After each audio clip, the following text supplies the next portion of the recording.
Pierre-Emerick Aubameyang est tout proche de faire son retour du côté de l'Olympique de Marseille, club qui piste également Igor Paixão et Malik Fofana désormais. Dans tous les cas, le club olympien semble vouloir construire un secteur offensif attractif. C'était déjà la force du club la saison passée, avec les 6 premiers mois d'Amine Gouiri qui ont été exceptionnels. Également Mason Greenwood qui a fini comme meilleur buteur de Ligue 1. Mais en tout cas, le club olympien souhaite diversifier ses contributions statistiques en amenant d'autres joueurs capables de créer le danger et d'être décisifs. Je suis avec Iliane aujourd'hui pour notre nouveau podcast dont on n'a toujours pas trouvé le nom. N'hésitez pas à nous dire en commentaire si vous préférez le nom qu'a proposé Iliane, qui est donc Zone Franche, nom que je trouve nul à chier, et ou un nom vous pouvez proposer en commentaire. En plus du podcast dans la zone, on vous propose désormais un podcast en duo qu'on pourra réaliser 1 à 2 fois par semaine. Et en ce moment, on est focus sur le mercato, Iliane. Encore une fois, hein, bien évidemment, n'hésitez pas à vous abonner et à liker la vidéo. Et le mercato de l'Olympique de Marseille est très animé. On l'a déjà dit lors de la dernière vidéo. C'était demandé si le mercato de l'OM était niveau Ligue des Champions. On a eu donc ces 2 grosses rumeurs depuis, ces 2 grosses informations. Pierre-Emerick Aubameyang et Malik Fofana. Quelle est ta réaction surtout à l'information Malik Fofana, Iliane, où on a appris donc l'OM avançait et avait pris contact déjà avec ses représentants? Ouais, c'est ça. Donc l'OM a entamé des discussions avec les représentants du joueur. J'ai aussi lu que le joueur, lui, de toute façon, pour la saison prochaine, voulait jouer la Ligue des Champions pour continuer sa progression et sûrement aussi continuer à éblouir l'Europe. Malik Fofana, c'est un joueur, du coup, un jeune joueur de 20 ans, génération 2005, qui a rejoint l'OL ça fait maintenant 2 ans, hein, ça fait 2 ans cet été. Un joueur qui crève écran, c'est-à-dire qu'il a un peu ce profil star, il peut faire des choses assez impressionnantes, d'où la valorisation de l'OL, hein, qui, en tout cas en début de mercato, on parlait de sommes de 50 millions. Nous, qu'on se positionne dessus, j'ai envie de te dire, c'est un peu la moindre des choses. Quand tu sais qu'il y a un talent pareil dans ton championnat et que ton adversaire direct, Lyon, doit à tout prix vendre, et ben, ne pas aller au renseignement, ce serait une faute professionnelle. Donc encore une fois, l'équipe de Benatia fait très bien le travail en allant questionner Lyon, en allant questionner l'entourage. Maintenant, sur la faisabilité du deal, bah écoute, pour être honnête, moi je te le dis, je n'y crois pas vraiment. Je pense que les attentes de Lyon seront bien trop hautes et en plus elles sont légitimes, hein, parce que Malik Fofana est un vrai talent brut. Je pense aussi qu'il risque d'avoir une certaine concurrence sur le dossier si les noms de clubs qui étaient sortis en début de mercato tels que Liverpool se positionnent vraiment sur le joueur. Maintenant on est à la mi-juillet, il n'a toujours pas quitté Lyon, il n'y a pas eu d'offre concrète d'un autre club, donc l'OM fait bien de se positionner. Peut-être qu'en échangeant directement avec les représentants du joueur, et bah, tout simplement le joueur voudra lui aussi manifester son intérêt pour rejoindre l'OM, ce qui pourrait pencher en notre faveur. Maintenant, voilà, les réalités économiques et du marché font que, à l'heure actuelle, à mes yeux, Malik Fofana demeure inaccessible. À voir, c'est du foot, ça peut aller très vite et dans quel sens va le mercato. En tout cas, Malik Fofana, 2280 minutes la saison passée, 41 matchs, 11 buts, 6 passes décisives, dont 6 buts en Europa League et 2 passes D en 514 minutes de jeu. Il a particulièrement brillé du côté de l'Olympique Lyonnais sur la scène européenne. Il a été aussi intéressant dans les grands matchs. Je me rappelle d'un derby contre la SSE au Parc OL où il avait été resplendissant. Moi, globalement, Malik Fofana, ça me surprend et à la fois, ça ne me surprend pas du tout qu'on aille dessus parce que, comme tu l'as dit, le contexte économique de l'Olympique Lyonnais, qui est un club qui a failli descendre en Ligue 2, voire plus, voire pire. Aujourd'hui, Malik Fofana représente l'essentiel des valeurs marchandes de l'effectif lyonnais, et l'Olympique de Marseille recherche à ce poste. Et quand tu regardes les pistes de l'OM au poste d'ailier gauche, bon, pour l'instant on a eu Noah Lang et Paixão, mais c'est des joueurs qui sont aujourd'hui finis, on va dire, Lang et Paixão. On parle de joueurs de 24, 25, 26 ans, alors que l'OM a, selon moi, 2 potentielles pistes. Tu ne peux pas aller chercher des top joueurs à leur niveau. Tu ne peux pas non plus aller chercher des top joueurs à relancer, puisque au poste d'ailier gauche, ça coûte toujours cher. On peut prendre l'exemple de Jadon Sancho et de Marcus Rashford. C'est des joueurs que l'OM pourrait potentiellement viser en 2-3 semaines s'ils n'ont toujours pas trouvé de club. Sauf qu'à l'heure actuelle, Jadon Sancho, il négocie avec la Juventus et Marcus Rashford, il négocie avec le Barça. Donc, dans le contexte actuel, il y a 2 types de cibles. Le crack accessible, c'est-à-dire un jeune sur qui tu vas mettre 20-30 millions d'euros et sur lequel tu vas faire une grosse value, et le joueur, on va dire, chapeau 3, bas de chapeau 2 en Europe, sur lequel la concurrence va être un peu plus restreinte, où tu vas lutter plus avec des clubs comme Dortmund, des clubs comme Naples, mais pour ces clubs, ça ne va pas être la piste prioritaire. Et là, on a l'exemple de Paixão, on a l'exemple de Noah Lang. Et pour moi, c'est top parce qu'on est vraiment sur la catégorie crack sur lequel tu vas pouvoir sortir un billet, mais sur lequel tu n'as peut-être pas les attentes sportives que tu vas avoir sur un joueur fini de 25 ans, parce que Malik Fofana, même s'il y a les statistiques que j'ai dit, c'est pas un joueur fini, c'est un joueur qui doit encore progresser, c'est un joueur qui a fait que 2000 minutes de jeu la saison passée et qui n'a pas l'étoffe d'un titulaire, c'est-à-dire qu'il n'a pas réalisé 4 minutes de jeu, 3 minutes de jeu. Mais pour moi, c'est un deal parfait, dans le sens où pour moi, Malik Fofana, tu prends aucun risque. Et c'est là où, avant de rentrer dans des considérations footballistiques, où je vais faire ce focus sur Malik Fofana, c'est que pour moi, si tu mets 30 à 40 millions d'euros sur Malik Fofana, tu peux avoir le double dans 1 an ou 2 ans. Quand tu vois que après une saison à 2000 minutes de jeu du côté de Lyon, où il n'était pas le leader offensif et où c'était plutôt Cherki, quand tu vois qu'il y avait déjà des clubs comme Liverpool, des clubs de Première Ligue qui sont intéressés par lui, le fait qu'il soit belge, le fait qu'il ait seulement 20 ans, qu'il ait déjà pas mal de minutes en pro à 20 ans, qu'il ait déjà pas mal de références à 20 ans, en sachant que tu as la Ligue des Champions qui va le valoriser, que tu as un entraîneur comme De Zerbi qui a eu l'habitude, qui a un peu cette figure d'entraîneur capable de faire exploser des joueurs. Pour moi, il a tout justement pour être un joueur ultra bankable, les qualités intrinsèques, le profil, l'entraîneur à l'OM pour lui permettre de faire ça. Et surtout, il a une connaissance du championnat de France, puisqu'il a déjà évolué une saison et demie dans le championnat français. Donc vraiment, moi, la piste Malik Fofana, là où elle me plaît énormément, c'est que dans cette comparaison de prise de risque par rapport à Igor Paixão, pour moi, tu prends potentiellement beaucoup de risques avec Paixão et avec Malik Fofana. Ouais, sur ça, je suis tout à fait d'accord avec toi. Paixão, en plus, qui vient d'un championnat, tu l'as dit, toi, à maintes reprises dans tes tweets, mais c'est vrai, qui a une dimension surtout défensive qui est beaucoup plus faible, et notamment que la Ligue 1. C'est difficile de prendre pour référence le nombre de stats qu'un attaquant peut avoir en Eredivisie, surtout quand c'est un joueur d'un mètre 60, 70 qui se retrouve à marquer des buts de la tête dans la surface. Je reprends l'exemple de Samy, mais c'est vrai, hein. Ça n'a rien à voir avec ce qui se fait en Ligue 1. Et puis, même de façon générale, vu les sommes qui sont sorties, on parlait de 35 millions, enfin une offre supérieure à 30 millions, en tout cas à la deuxième de l'OM pour Igor Paixão. Quelle que soit la dimension du crack qu'il sera, ça en dit quand même long sur la valeur qu'il est censé avoir et le risque, puisque ce serait le plus gros transfert de l'histoire de l'OM. Le dernier joueur qui a porté ce titre-là, c'est Vitor Vitinha, on va pas vous rappeler. Wai aussi, il me semble. Oui, c'est vrai, Wai aussi. Mais encore, pour faire la comparaison avec Paixão, c'est que c'est un joueur d'un championnat mineur à qui on vantait des qualités et qu'on a eu du mal à retrouver dans notre championnat. Donc il y a un risque, et c'est vrai qu'à côté avec Malik Fofana, tu as au moins la garantie du résultat, tu as la garantie d'investissement, et surtout tu n'es jamais perdant parce que tu le revends au moins ce prix-là. Ouais, c'est ça exactement. C'est là où avec Paixão, il y a un peu plus de risque. C'est Paixão, 25 ans, bientôt 26 ans. Tu poserais 35 millions d'euros, entre 30 et 35 millions d'euros. C'est-à-dire que sur ta potentielle revente, en fait, bah, tu vas avoir 2 ans pour pouvoir le revendre, parce qu'à partir de 28 ans, qui va venir chercher Paixão? C'est quoi? Tu pourras faire maximum 5-10 millions d'euros. Est-ce que l'impact sportif vaut vraiment une trentaine de millions d'euros? De ce que je vois, je ne suis pas forcément sûr, hein. C'est un joueur avec des qualités évidentes, encore une fois. Très fort dans le dernier tiers, mais je trouve chez lui encore quelques éléments qui en font un joueur assez brut, que ce soit dans les dribbles qu'il réalise, il a énormément de déchets, que ce soit même dans certaines prises de décision.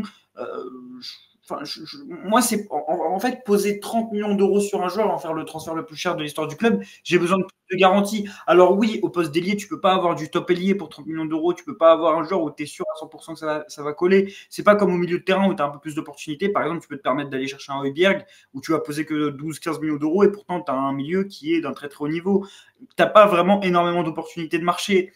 Mais me dire que on peut poser 30 à 35 millions d'euros sur Paixão, alors que Noah Lang, qui lui a prouvé dans un autre championnat, qui lui est peut-être collé un peu plus au profil d'ailier type. Et moi, je pense qu'on a vraiment besoin d'un ailier sur le côté gauche et pas d'un attaquant.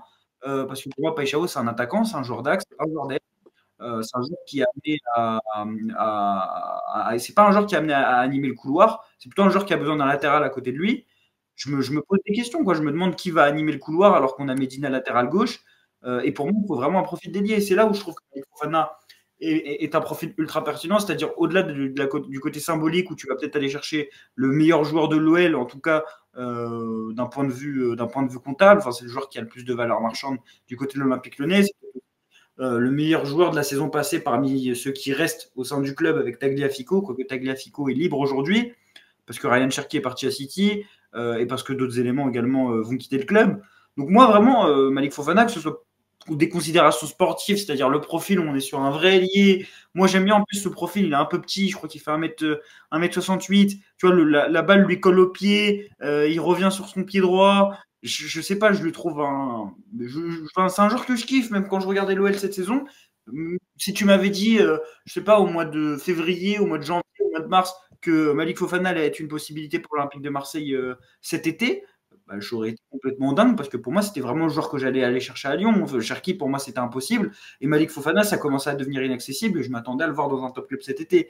Donc, tu vois, avoir cette opportunité de potentiellement aller chercher Malik Fofana, qui est un joueur qui peut encore progresser, qui a un pari sur l'avenir, parce que on l'a dit, il a que 20 ans, tu lui fais signer un contrat de 5 ans, euh, bon, tu te mets bien, quoi que ce soit sportivement ou même en termes de plus-value future. Pour moi, tu prends aucun risque. Mais c'est pour Tu ça prends que vraiment la aucun risque. transaction me paraît trop belle, hein. Je te le dis, mais je vois pas dans quel monde tu t'en sors. En plus, vendu C'est à ça. l'OM, enfin c'est Lyon pour 30, même 35-40. Je vois pas dans quel monde ils nous font cette fleur-là, Lyon. Donc, à moins de contraintes financières Mm. et qu'il y ait personne d'autre sur la table, mais ce serait du coup une opportunité de fin de mercato, parce que même du côté de Lyon, ils vont pousser pour l'envoyer ailleurs. Ils vont jamais renforcer un adversaire direct. En tout cas, ce qui peut être positif avec Malik Fofana, c'est que vu que c'est un joueur qui va pas disputer tous les matchs, parce que pour moi, il est encore un peu jeune et il l'a pas fait cette saison parce qu'il me semble qu'il a eu quelques pépins physiques, ça permettrait de laisser de la place pour Aubameyang, moi, alors là, sais pas des infos, hein. Je pense que comme tout le monde, quand on voit que Foot Mercato nous dit qu'il veut revenir, que l'OM lui a proposé un contrat jusqu'en 2027, bon, on peut dire que ça va se faire, quoi. Je pense qu'on prend pas beaucoup de risques de dire qu'Aubameyang va revenir à l'Olympique de Marseille. Et je pense qu'il y a 80%, voire 90% de chances vu que les deux parties veulent faire le deal et que c'est un deal sans intermédiaire, étant donné qu'il n'a plus de club, vu qu'il a résilié avec Al-Qadsiya. Te dire que tu as aussi cette possibilité de pouvoir faire jouer Aubameyang à gauche ou Gouiri en neuf, c'est quand même assez sympathique. Mais justement, par rapport à cette arrivée de Pierre-Emerick Aubameyang, est-ce que pour toi, c'est quelque chose qui pourrait déstabiliser l'ordre établi en attaque, dans le sens où Gouiri a quand même réalisé 6 Voilà. mois exceptionnels et tu lui ramènes un joueur dans les pattes. Écoute, moi je disais avant que l'info Aubameyang se fasse, c'est-à-dire que rappelle-toi sur le DLZ, l'épisode 16, il y avait en fait cette vague de demandes sur Twitter, sur X, pardon, d'un retour d'Aubameyang de la part des supporters parce que l'info comme quoi il quittait son club en Arabie Saoudite était sortie, qu'il le quittait gratuitement. Et donc il y avait eu plusieurs tweets qui réclamaient son retour. Et moi, je m'étais positionné parmi ceux qui disaient non. Et l'une des raisons, en plus du salaire, hein, c'était l'ordre établi, justement, et en fait la position de Gouiri. J'expliquais que ça me dérangeait qu'on vienne ajouter un attaquant de telle envergure pour suppléer Amine Gouiri. Parce que selon moi, il doit absolument l'année prochaine prendre les rênes de l'OM et s'imposer comme étant le neuf titulaire incontestable, le grand attaquant qu'on a attendu sous l'ère McCourt, et vraiment plier les débats. Et je me suis dit que médiatiquement, ça viendrait plus freiner son ascension, plus que l'épauler. Maintenant, avec la forme que cela prend, et même avec le recul et l'écho, je me dis que déjà, Aubameyang, il va prendre, donc si on lui a fait une offre de contrat, c'est que la stabilité financière du club permet qu'il prenne ce rôle de second numéro 9 sans venir déranger ce qu'on avait prévu au niveau du mercato. On sait qu'on a tout un plan établi où on veut encore aller chercher, donc c'est pas fait pour Timothy Weah, mais un arrière droit, un ailier gauche, un central gauche, et malgré tout, on peut proposer cette offre à Aubameyang. Très bien. Ensuite, ne serait-ce que son numéro, le fait que le numéro 10 aujourd'hui il soit pris par Mason Greenwood, au-delà de la symbolique qui est le numéro 10, ça veut dire que Pierre-Emerick Aubameyang, quoi qu'il arrive, il ira chercher un numéro de remplaçant.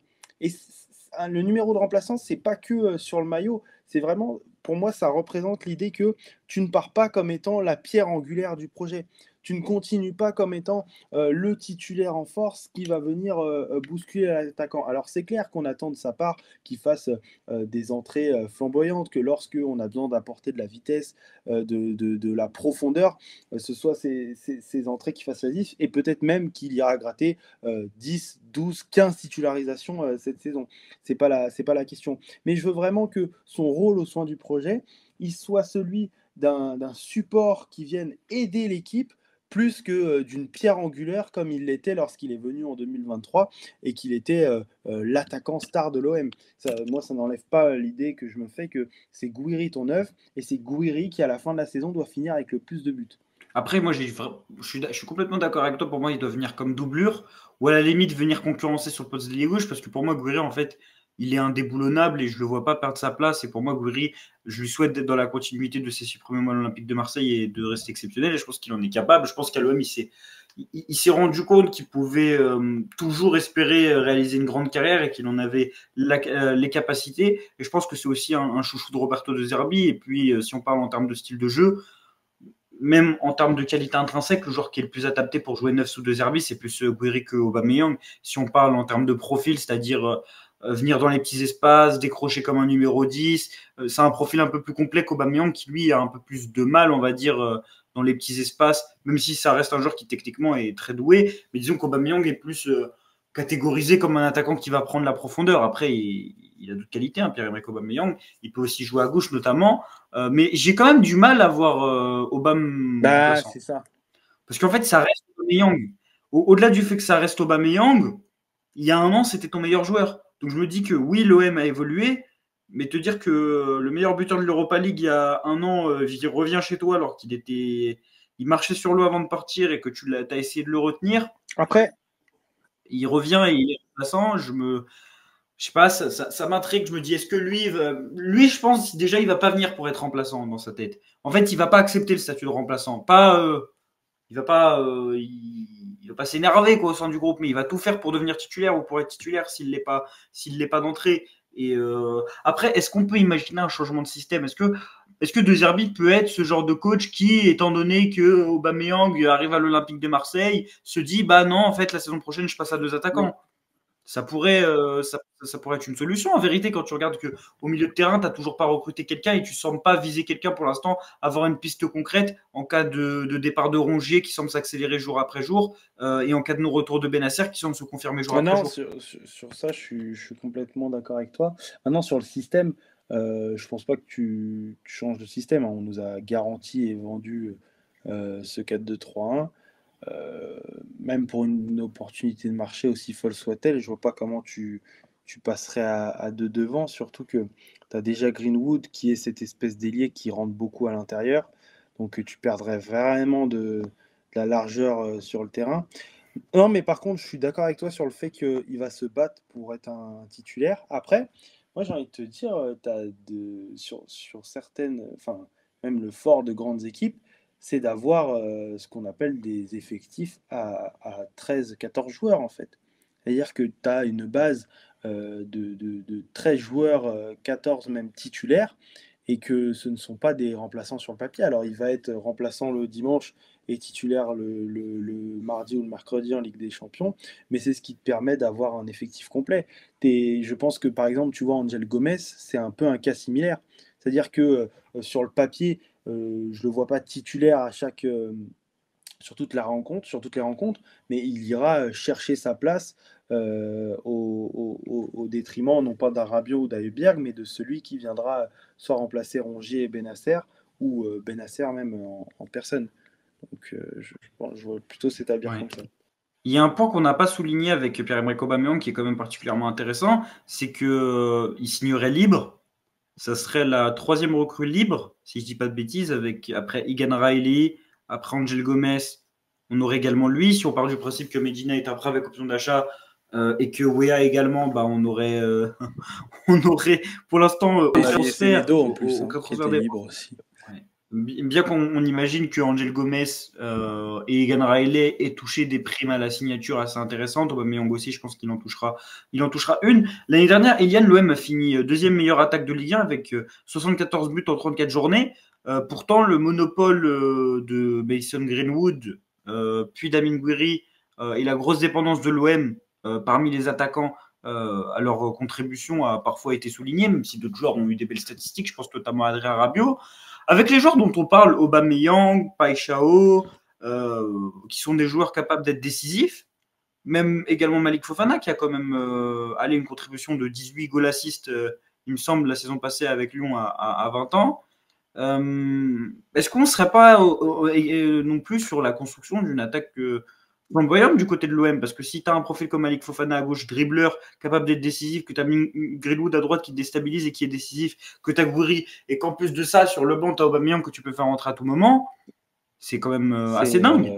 C'est vraiment l'idée que s'était fait Roberto De Zerbi de son équipe en début de saison dernière, d'avoir une attaque où il n'y a pas que ton numéro 9 qui marque, mais où l'ensemble de tes éléments offensifs sont à plus de 15 buts par saison. C'est ce qu'il veut, et quand tu accumules des profils comme ça, un Gouiri, futur grand buteur grandissant, un Greenwood et un Aubameyang affamé, bah, tu es sûr que déjà ces trois-là seront à plus de 15 buts, sauf pépin physique. Donc tu es déjà à 45 buts marqués. Alors c'est pas comme ça qu'on fait les comptes, hein, je sais bien, mais c'est ce que réclamait De Zerbi. Et en plus, on n'élimine pas l'ailier gauche qui viendra en renfort. Mais moi, tu sais, je pense aussi à Jonathan Rowe. Alors, il y avait la vanne, tu sais, sur les images qui étaient sorties de l'attaque, où Greenwood, Gouiri, Aubameyang et l'ailier gauche, c'était Paixão. Il y en avait même qui rajoutaient Jonathan Rowe pour imaginer notre attaque. Et beaucoup disaient en citation ou dans les commentaires qu'il ne fallait pas le mettre, qu'il n'avait rien à faire là. Mais moi, je pense aussi que Jonathan Rowe, en plus, il peut jouer sur les trois postes en attaque, bon, plutôt dans l'axe et à gauche qu'à droite. Mais c'est un joueur aussi qui a tout pour aller titiller, aller chercher sa place et être décisif dans les derniers instants. D'abord parce qu'il a su le faire en première partie de saison et que ça, beaucoup l'ont oublié. Je pense à son entrée contre Angers où il nous débloque la situation, forcément le but contre Lyon, mais ça reste un élément qui est très déséquilibrant pour les défenses adverses et sur lequel on devra compter puisqu'on est engagé dans 3 compétitions. Donc ça t'offre encore une autre arme offensive et je le vois vraiment progresser sur sa deuxième saison à l'OM. Donc on a tout pour se régaler offensivement à la saison prochaine si Aubame signe en plus de l'ailier gauche. Ouais, Aubame, franchement, quand tu vois qu'il veut revenir, quand tu vois que l'OM veut vraiment le faire, moi je pense qu'il n'y a pas grand doute sur le fait que ça va se faire. Enfin, même s'il retourne en Europe, en vrai, je vois pas de club plus intéressant que l'Olympique de Marseille pour lui. C'est un club où l'expérience a été globalement positive. C'est un club où il a pu. Je pense qu'il y a le cadre de vie aussi qui l'intéresse. Même on se rappelle des images l'année dernière quand il a quitté le club, les joueurs qui lui avaient offert une bague, si je dis pas de bêtises, comme ça. Il y avait eu un délire comme ça. Il y avait eu un délire comme ça. Mais en tout cas, vas-y. Le seul point peut-être négatif qu'on peut relever, c'est le fait qu'on est sûr qu'il sera à la CAN et que tu perds de fait ton numéro 9 et ton numéro 9 bis. Donc tu te retrouves pendant 3 semaines, 1 mois, avec à voir si Neil Maupay reste, parce que même Faris Moumbagna, hein, il pourra être sélectionné s'il reste aussi. Donc soit Neil Maupay, soit Robinho Vaz. Alors c'est pas la fin des mondes si tu te retrouves avec l'un des deux devant, mais c'est que ça te contraint beaucoup offensivement si tes deux numéros 9 ne sont pas là. Exactement, mais Robinho Vaz et Neil Maupay, je pense qu'ils auront quand même un rôle à jouer dans la rotation. Alors peut-être un des deux qui va partir, mais Robinho Vaz, on lui a vu des qualités quand même sur sa première saison à l'Olympique de Marseille. Bon, putain, j'ai oublié que c'était contre quel adversaire, mais ça avait été plutôt intéressant. Maupay, moi, tu connais mon avis sur lui. Je pense que il va falloir aller voir ailleurs cet été et je pense qu'on pourra en tirer quelques millions d'euros. Mais voilà, globalement, ce qui est intéressant avec ce mercato, c'est que on avance très vite. On pourrait là, dès le 15-20 juillet, avoir beaucoup de recrues et venir compléter la plupart de nos besoins. À voir également si le dossier Weah se décante, parce que j'ai l'impression que c'est un peu bloqué en ce moment concernant l'international américain. Mais voilà, on est hypé. L'OM va poser certainement 30 millions d'euros et faire le transfert le plus cher de son histoire sur un ailier gauche. Moi, je te le dis encore une fois, Paixão, j'ai des doutes. J'ai pas des doutes, par exemple, pour dire que le joueur est éclaté ou mauvais footballistiquement. J'ai des doutes sur l'historique des transferts de l'OM, des joueurs les plus chers de l'histoire. Et j'ai aussi des doutes. C'est clair. Voilà, en fait, je trouve que c'est des doutes légitimes quand je regarde l'âge du joueur, quand je regarde son profil, quand je regarde ses défauts. Et voilà, j'ai des doutes sur le joueur. Et avec Malik Fofana, j'en aurais moins. On est d'accord. Mais c'est pas le même prix. C'est la fin de cette vidéo. Merci beaucoup, Iliane, d'y avoir participé à notre podcast. Encore une fois, n'hésitez pas à nous dire ce que vous avez pensé de la vidéo. N'hésitez pas à liker la vidéo, à vous abonner pour ne rien manquer de l'actualité olympique de Marseille et de son analyse. N'hésitez pas à nous donner en commentaire une idée de nom pour ce podcast. Zone franche. Ce qui est de la merde, hein, je le dis clairement. Donc n'hésitez pas à nous le dire en commentaire. Et puis on se retrouve très bientôt sur Marseille Zone. Et allez l'OM!